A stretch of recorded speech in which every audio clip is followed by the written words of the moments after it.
जय हिंद साथियों, कैसे हैं आप सभी। हम बात कर रहे हैं ट्रिग्नोमेट्री की। ट्रिग्नोमेट्री में 8.1 एक्सरसाइज करेंगे। वैसे तो हमने इसको पहले भी देख लिया, लेकिन फिर से देखते हैं। ठीक है, तो बात कर रहे हैं trigonometry question number 1। Question number 1 की बात कर रहे हैं। क्वेश्चन नंबर 1 में क्या दिया गया है, कह रहा है in triangle A B C right angle at B. देखो, राइट एंगल एट बी का मतलब है कि 90 डिग्री का जो एंगल है वो बी पर बनेगा। ठीक है, इसमें ए बी की वैल्यू 24 दे दी है, बी सी की वैल्यू आपको 7 दे दी है। तो हम कैसे सॉल्व करेंगे, कहते हैं applying Pythagoras theorem for triangle. Triangle का साइन है ट्राइंगल ए बी सी वी ऑपरेन। हिंदी में आप लिख सकते हैं कि पाइथागोरस परिमेय के द्वारा। ठीक है, पाइथागोरस परिमेय के द्वारा। तो हमें निकालना है क्या, सबसे पहले हम निकालेंगे क्या, हाइपोटेनिस। हिंदी में बोलते हैं इसे कर्ण। कर्ण निकालने के लिए क्या करते हैं हम, लास्ट वीडियो में मैंने आपको बताया था ना कि पाइथागोरस थ्योरम कैसे काम करती है कि ए सी का square equal to A B का स्क्वायर प्लस बी सी का स्क्वायर, ए बी का स्क्वायर और बी सी का स्क्वायर। तो ए सी का square equal to A B की वैल्यू आपको दे रखी है 24 का स्क्वायर प्लस बी सी की वैल्यू आपको दे रखी है 7 का स्क्वायर। तो A C square equal to 576। 24 का स्क्वायर कितना होता है 576, 7 का स्क्वायर कितना होता है 49। तो यहाँ से ए सी दिख रहा है, यहाँ तक लग नहीं दिख रहा ना, तो यहाँ लिख देता हूँ मैं आप लोगों के लिए। यहाँ लिख दिया मैंने ए सी स्क्वायर। देखो, जब स्क्वायर हटता है तो अंडर रूट चढ़ जाता है, अंडर रूट चढ़ जाता है। अब इन दोनों को जोड़ लिया, इन दोनों को जोड़ने के बाद हमारे पास बनेगा कितना, 625। कितना बना, 625 अंडर रूट में। समझ आई ना ये बात। अरे देखो, ए सी आ गया था, इन दोनों को जोड़ा 576 और 49 को जोड़ा तो ए सी आ गया हमारे पास कितना, 625। 625 स्क्वायर हटता है तो अंडर रूट चढ़ गया। वही बात मैंने यहाँ पर लिख दी। तो ए सी की वैल्यू हम लोगों के पास कितनी निकल करके आ जाएगी, ये 25 का अंडर रूट होता है 625। तो इसका मतलब ए सी की वैल्यू हमने निकाल ली यहाँ पर कितना, 25 निकल करके आ गई क्वेश्चन में। तो ए सी की वैल्यू निकल करके आ गई। अब जो क्वेश्चन में पूछा है वो बात देखते हैं, एक बार इसको देख लेते हैं जल्दी से। क्वेश्चन में आपसे पूछा गया है साइन ए पूछा है ना, साइन ए। तो एक चीज़ देखना आप लोग यहाँ से, साइन ए की वैल्यू क्या होगी। तो साइन ए आपसे पूछा है, साइन ए और कॉस ए। साइन ए और कॉस ए ही तो पूछा है आपसे, है ना।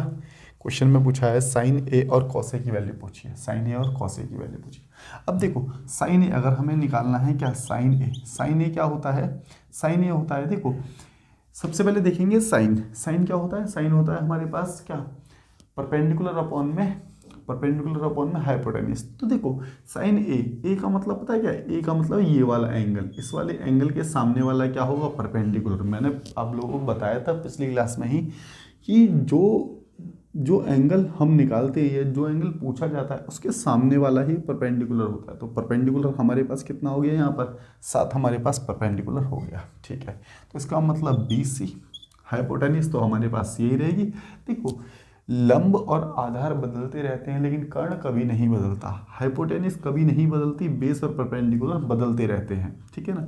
अगर ये वाला एंगल पूछा गया है तो ये हमारे पास क्या है, ये परपेंडिकुलर है। अगर ये वाला एंगल पूछा जाता तो परपेंडिकुलर क्या होता, 24 होता। बात समझ गए। हाइपोटेन्यूज 90 डिग्री के सामने वाली हाइपोटेन्यूज होती है, ये कभी नहीं बदलती।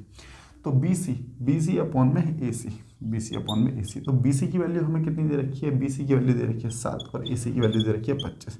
तो साइन ए निकल गया। अगर हम बात करते हैं कॉस ए की, तो कॉस ए, तो देखो सामने वाला कॉस ए क्या होता है, बेस अपॉन में हाइपोटेन्यूज। तो यहाँ पर अगर ये परपेंडिकुलर है तो इसका मतलब अब ये बेस हो गया, ये बेस हो गया। तो बेस क्या है हमारे पास, ए बी अपॉन में कितना, ए बी, और बेस अपॉन में क्या, हाइपोटेन्यूज ए सी। तो इसकी जो वैल्यू आएगी, ए बी की वैल्यू आ गई 24 और ए सी की वैल्यू आ गई हमारे पास 25। तो ये दोनों जो पॉइंट आपके पूछे गए थे वो निकल करके आ गए। इतनी बात क्लियर। देखते हैं अगला क्वेश्चन, है ना। अब इसी में आपसे पूछा गया है, क्या पूछा गया है, साइन सी और कॉस सी पूछा गया है। तो साइन सी लिख लेते हैं यहाँ पर, साइन सी और कॉस सी, और निकाल देते हैं जल्दी से कॉस सी। देखो साइन सी अगर हम निकालें यहाँ पर, साइन सी क्या होता है, देखो साइन मैंने बताया ना। अब देखो ये वाला एंगल पूछ रहा है, सी पूछ रहा है, तो ये वाला परपेंडिकुलर हो गया। बात समझ पा रही है। तो ये क्या होता है, परपेंडिकुलर मतलब कि ए बी अपॉन में ए सी, परपेंडिकुलर अपॉन में क्या, परपेंडिकुलर अपॉन में हाइपोटेन्यूज। अरे याद है क्या तुम लोगों को, मैंने तुम्हें बताया था पंडित भद्री प्रसाद हर हर बोले, याद है ना, हर हर बोले, या फिर लाल बटे कक्का, हिंदी में बोले तो लाल बट्टे का लंब कर्ण, आधार कर्ण, लंब और आधार, परपेंडिकुलर हाइपोटेनियस, बेस अपॉन में हाइपोटेनियस, परपेंडिकुलर अपॉन में बेस। इतनी बात समझ आ गई होगी। तो ए बी की वैल्यू हमारे पास कितनी है? ए बी की वैल्यू हमारे पास है 24, ठीक है, ए बी की वैल्यू 24 आ गई और ए सी की वैल्यू हमारे पास आ गई 25, तो ये निकल गया। अगर मैं बात करता हूँ कॉस सी की, तो कॉस क्या होता है? कॉस होता है हमारे पास क्या? बेस अपॉन में, बेस क्या है? बेस हमारे पास है बी सी, बेस अपॉन में हाइपोटेनियस और अपॉन में ए सी। तो बी सी की वैल्यू हमारे पास जो आएगी, बी सी की वैल्यू हमारे पास है 7 और ए सी की वैल्यू हमारे पास 25। तो ये दोनों वैल्यू निकल करके आ गई हैं हमारी, ठीक है। देखते हैं अब नेक्स्ट पॉइंट, नेक्स्ट क्वेश्चन।